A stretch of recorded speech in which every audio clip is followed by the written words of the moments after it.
Hello my dear student, welcome back to my YouTube channel Subhash study centre. Class 10th के जितने भी मेरे प्यारे बच्चे 2025 बोर्ड एग्जाम में हिंदी विषय में 70 में 70 का स्कोर करना चाहते हैं तो मैं आप सभी के लिए आज के इस वीडियो में लेकर के आ चुका हूं सबसे वायरल गद्यांश। मेरे प्यारे बच्चों, हिंदी में यदि आप 95% पक्का करना चाहते हैं तो आप जो है इस वीडियो को कंप्लीट देखिएगा, क्योंकि ऐसा वीडियो आपको कभी नहीं मिलेगा देखने को। बस यही प्रश्न आपको तैयार कर लेना है और यही गद्यांश आपको तैयार कर लेना है, और साथ ही ऐसे ही आपको बोर्ड परीक्षा 2025 में गद्यांश हल करना है, क्योंकि गद्यांश आधारित प्रश्न कुछ इस तरह से पूछा जाएगा। यहाँ पर मेरे प्यारे बच्चों आप मॉडल पेपर में देख लो, खंड बा के अंतर्गत वर्णनात्मक प्रश्न है और पहला प्रश्न है निम्नलिखित गद्यांश पर आधारित 3 प्रश्नों का उत्तर दीजिए। मेरे प्यारे बच्चों, यहाँ पर 2 गद्यांश दिए होंगे और आपको किसी एक गद्यांश के नीचे दिए गए 3 प्रश्नों का उत्तर देना होगा।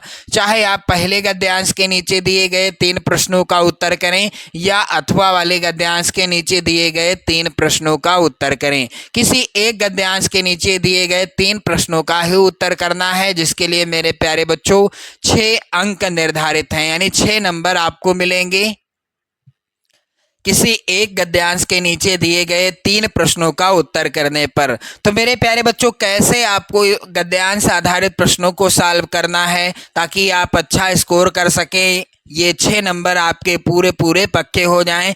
सबसे पहले मैं आपको बता देना चाहता हूं, आज के इस वीडियो में मैं ऐसे गद्यांश को लेकर के आया हूं जो आपकी बोर्ड परीक्षा यानी 2 बार ये बोर्ड परीक्षा में आ चुका है। 2023 में भी आया था, 24 में भी आया और 2025 में भी आएगा मेरे प्यारे बच्चों। तो 2025 में भी आएगा, तो ये कई बार आ चुका है। इसके पहले भी बोर्ड परीक्षा में ये गद्यांश पूछा जा चुका है। तो सबसे पहले आपको क्या करना है, कौन सी ट्रिक आपको आजमानी है गद्यांश को हल करने के लिए। सबसे पहले हमें गद्यांश को अच्छे से पढ़ना है। जब आप गद्यांश अच्छे से पढ़ोगे तो आधी चीज़ें आपको पढ़ते समय ही क्लियर हो जाएंगी। जैसे कि यहाँ पर आप लोग ध्यान दें, विश्वास पात्र मित्र जीवन की एक औषध है।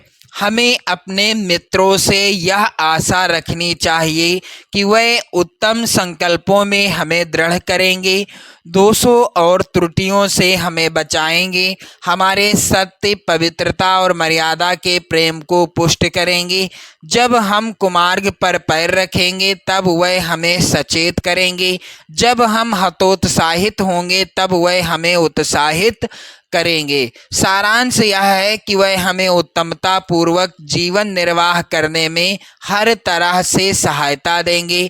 सच्ची मित्रता में उत्तम से उत्तम वैद्य की सी निपुणता और परख होती है। अच्छी से अच्छी माता का सा धैर्य और कोमलता होती है। ऐसी ही मित्रता करने का प्रयत्न प्रत्येक पुरुष को करना चाहिए। अब पहला प्रश्न जब आप पढ़ोगे तो यहाँ पर तुरंत आपको उत्तर मिलेगा। प्रस्तुत गद्यांश का संदर्भ लिखिए। संदर्भ में आपको पाठ का नाम लिखना होता है, और पाठ का नाम क्या है मेरे प्यारे बच्चों, यहाँ पर गद्यांश में ही कई जगह 2 जगह आपने देखा लिखा हुआ है मित्रता। क्या लिखा हुआ है? सच्ची मित्रता लिखा है। तो पाठ का नाम क्या है? मित्रता। गद्यांश से ही आपको पता चल गया कि किस पाठ से लिया गया है गद्यांश।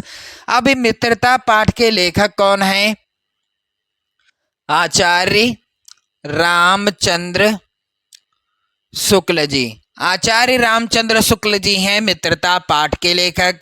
मेरे प्यारे बच्चों, अब यहाँ पर ये हो गया क्लियर किस पाठ का है और कौन है लेखक। आचार्य रामचंद्र शुक्ल जी हैं। तो चलिए इसका उत्तर लिखना कैसे है आपको बोर्ड परीक्षा में, ताकि आपके पूरे नंबर मिल जाएं, क्योंकि प्रत्येक प्रश्न आता है 2 नंबर का। 3 प्रश्न आएंगे, प्रत्येक प्रश्न होगा 2 नंबर का, यानी कुल 6 नंबर आपको मिलेंगे जब आप ये 3 प्रश्न सॉल्व करोगे। तो चलिए पहला प्रश्न कैसे सॉल्व करना है। प्रश्नोत्तर संख्या आपको डाल देना है काले पेन से अच्छे से, बिल्कुल। अथवा कर रहे हैं तो अथवा, या तो पहला कर रहे हैं तो पहला।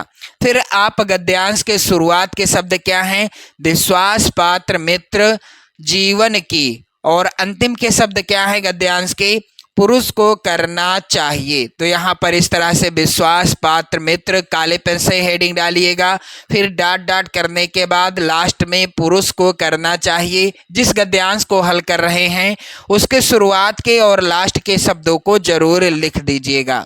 फिर इसके बाद संदर्भ आप हेडिंग डालेंगे काले पेन से। संदर्भ क्या होगा? प्रस्तुत गद्यांश हमारी पाठ्य पुस्तक हिंदी आप काले पेन से लिखिएगा, के गद्य खंड भी आप काले पेन से लिखिएगा। में संकलित पाठ का नाम क्या है? मित्रता। पाठ का नाम भी काले पेन से ही लिखा जाता है। किसी भी पाठ का नाम हो यानी किसी भी पाठ का गद्यांश हो, आप लोग पाठ का नाम काले पेन से लिखेंगे। नामक निबंध से लिया गया है। इसके लेखक कौन हैं? आचार्य रामचंद्र शुक्ल जी हैं। लेखक का नाम भी काले पेन से ही लिखा जाएगा। मेरे प्यारे बच्चों, ये चीज ध्यान रहे कि किसी भी पाठ का जब आप संदर्भ लिखें तो पाठ का नाम और लेखक का नाम काले पेन से जरूर लिखें। जिस तरह से संदर्भ यहाँ पर लिखा है सेम इसी तरह का संदर्भ इसी पाठ के जितने भी गद्यांश हैं यानी मित्रता पाठ के जितने भी गद्यांश हैं सभी में सेम यही संदर्भ रहेगा। कोई भी गद्यांश आए संदर्भ सेम यही रहेगा। चलिए दूसरा प्रश्न है मेरे प्यारे बच्चों, गद्यांश के रेखांकित अंशों की व्याख्या कीजिए।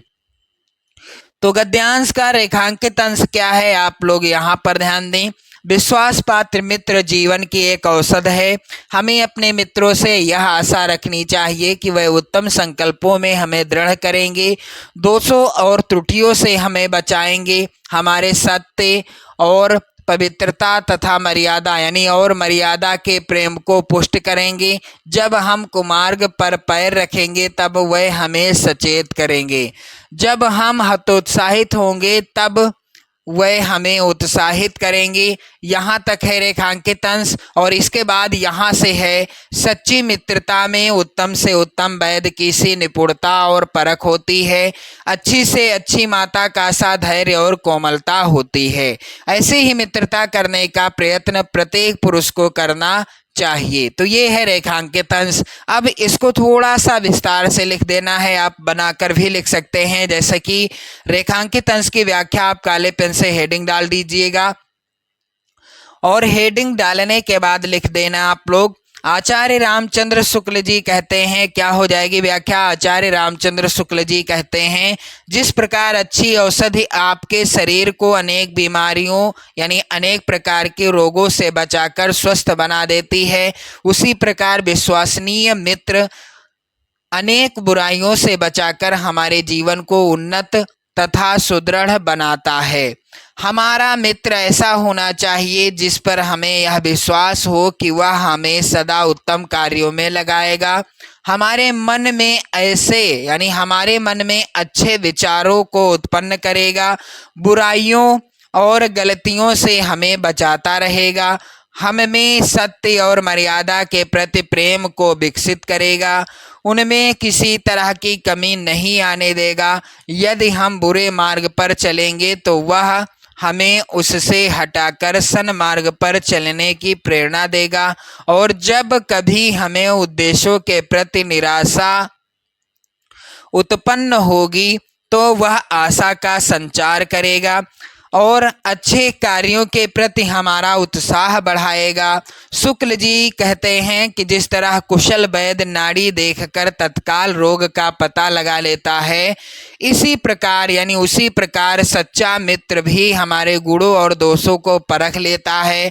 जिस प्रकार अच्छी माता धैर्य के साथ सभी कष्टों को सहन कर मधुर व्यवहार करती है, उसी प्रकार सच्चा मित्र अपने मित्र को बड़े धैर्य पूर्वक कुमार्ग से हटाकर स्नेह के साथ सन्मार्ग पर लगाता है। अतः हमें ऐसा मित्र चुनना चाहिए जिस पर हमें यह विश्वास हो कि वह हमें कुमार्ग से हटाकर सुमार्ग की ओर ले जाएगा। मेरे प्यारे बच्चों, यहाँ पर गद्यांश का तीसरा प्रश्न है, आप लोग ध्यान दें। लेखक ने विश्वास पात्र होगा मित्र की तुलना किससे और क्यों की है? तो मेरे प्यारे बच्चों बिल्कुल आसान है इसका उत्तर, आप लोग यहाँ पर ध्यान दें। लेखक ने विश्वास पात्र मित्र की तुलना औषधि से की है, क्योंकि जिस प्रकार औषधि बीमारी और विकारों से निजात दिलाती है, उसी प्रकार विश्वास पात्र मित्र औषधि के समान बुरे मार्ग पर चलने से बचाता है। क्योंकि यहाँ पर स्टार्ट में ही लिखा है, आप लोग ध्यान दें गद्यांश के, कि विश्वास पात्र मित्र जीवन की एक औषधि है। हमें अपने मित्रों से यह आशा रखनी चाहिए कि वह उत्तम संकल्पों में हमें दृढ़ करेंगे। तो मेरे प्यारे बच्चों, आपने देखा गद्यांश को हल करने का तरीका क्या है। यदि आपको पूरे की व्याख्या नहीं भी पता है, तो यदि आपने संदर्भ सेम इसी तरह से लिखा मित्रता पाठ की, और व्याख्या में आप थोड़ा सा आप अपने शब्दों में भी लिख सकते हैं, किसी प्रकार की कोई दिक्कत नहीं होने वाली। साथ ही मेरे प्यारे बच्चों, जो अगला प्रश्न है जिसका उत्तर आप लोग गद्यांश में ही सॉल्व कर लेंगे, यानी गद्यांश से ही देख लेंगे। तो मेरे प्यारे बच्चों, आप सभी लोग वीडियो को लाइक कर दें, शेयर कर दें, और इसी तरह से धुआंधार तैयारी करना चाहते हैं यदि आप कक्षा 10 विषय हिंदी की, तो आप लोग वीडियो को लाइक जरूर करेंगे, और मेरे प्यारे बच्चों चैनल को सब्सक्राइब भी कर लीजिएगा। जय हिंद।